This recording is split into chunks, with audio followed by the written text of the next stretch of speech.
I love the contrast between sort of, what Vice is doing with the news and kind of the legacy of, big media and time and what it is.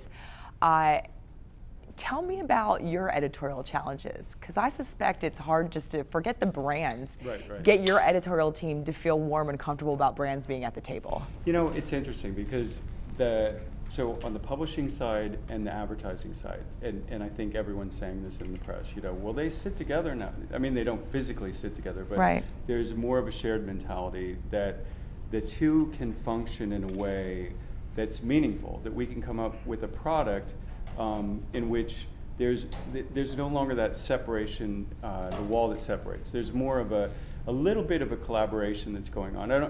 It's not full-fledged yet, but it's the start of that collaboration, so that the editorial director can sit down with the advertising team. Never happened before, and say, here's what here's our schedule coming up. Here are the things we're going to do, and then the advertising team can look at that and say, what are ways that we could plug in to what's happening editorially that's meaningful. And I think that gets to the point of, for an advertiser, ideally, I mean, I've worked in publishing. I worked at Esquire magazine as an editor and writer years ago.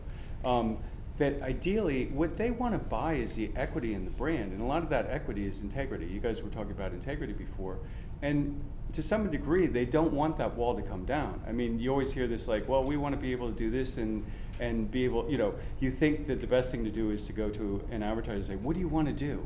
Like, how can we make it super custom for you? But when you peel back the onion, because this is sort of, my experience working with publisher clients, like when you peel back the layers of the onion, okay, yeah, there is editorial and journalistic integrity. I get that, and that should not be compromised. Right. But there's also sort of this hidden fear of like, well, watching video is easier, it's more sexy, it's sight, sound, and motion, so they're going to read less lines and they're going to watch more video. I mean, how do you address that innate fear of it cannibalizing time spent, consuming the content?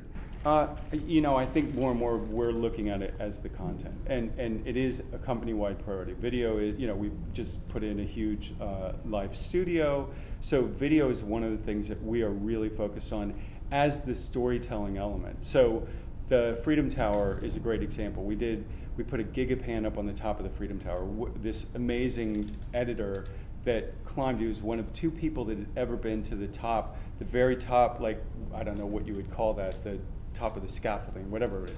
And they put a camera arm out, and it took a 180-degree picture across the city in every outlying borough. And you could actually take that image and move it around and see like your apartment, in Brooklyn or wherever it is. Right.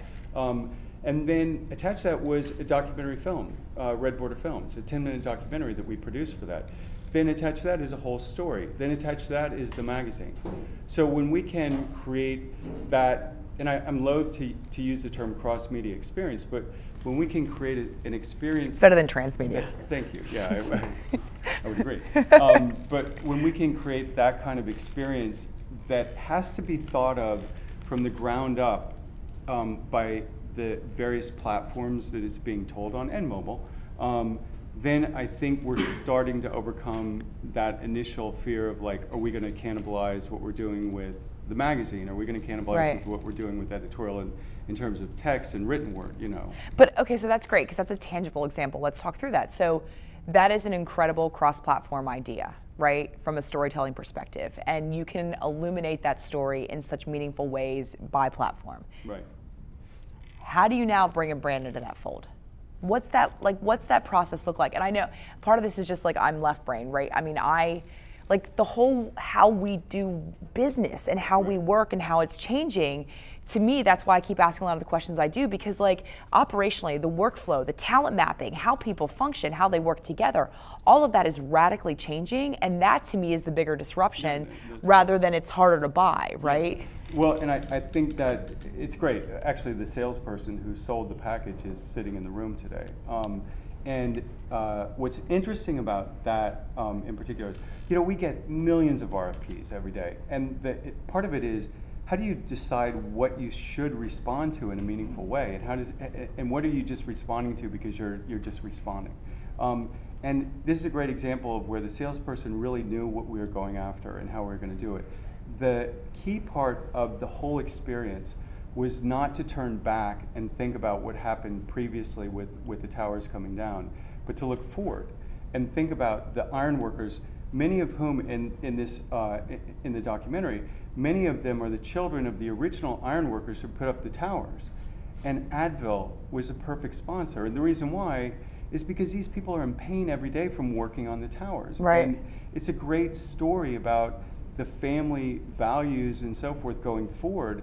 And along with it, a lot of the pain that goes with producing that kind of physical. Yeah. And I mean, creation. by the way, Time overall as an overarching brand, there's a lot of authenticity there as well, right? And I think that was sort of what we heard from Ben is like, well, you have Vice as a parent media company, and then you have the Vice properties, but there's a connective tissue that runs throughout that, right? And you guys sort of have a lot of that as well, and that's a lot of moving parts, right? It's hard to balance, and again, that's a lot for a brand to get its head around and to make them feel safe and comfortable. I mean, how much is going back to the thematic? I think that's something I'm going to attach to today, like this idea of taking risks. Are you asking brands to take risks a lot when it comes to branded content or sponsored content with you guys? It's interesting. I think on two levels. One is the idea.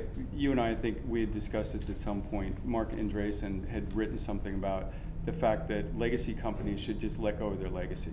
So, in this case, Time should let go of the magazine and just move into digital, purely digital, and get rid of what's a pretty sizable business. So I'm not sure that makes the most sense. But that said, it's an interesting mindset to start thinking about how you produce primarily for digital, and how does that convey your story going forward?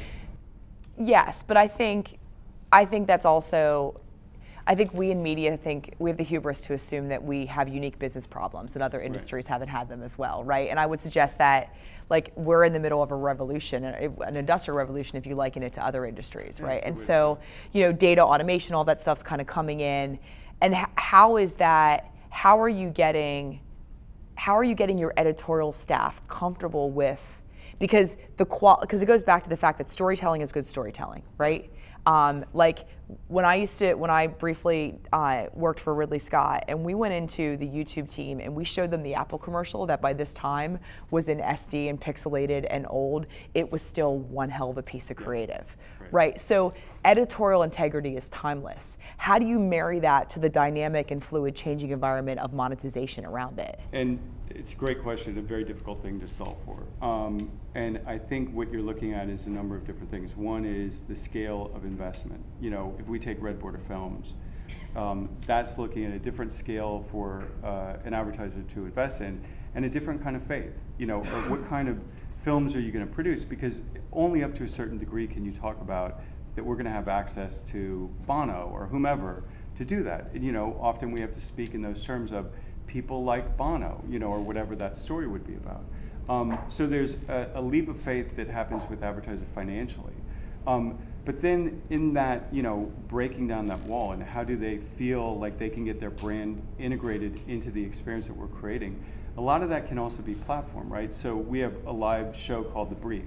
It's the 4 most important stories of the day, right? And as part of that, we propose that we have an advertiser we're working with right now to create a 5th segment.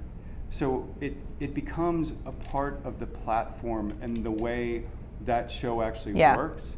And that segment is about business. So it feels and actually integrates in a way that's meaningful. And I think it's been brought up a number of times.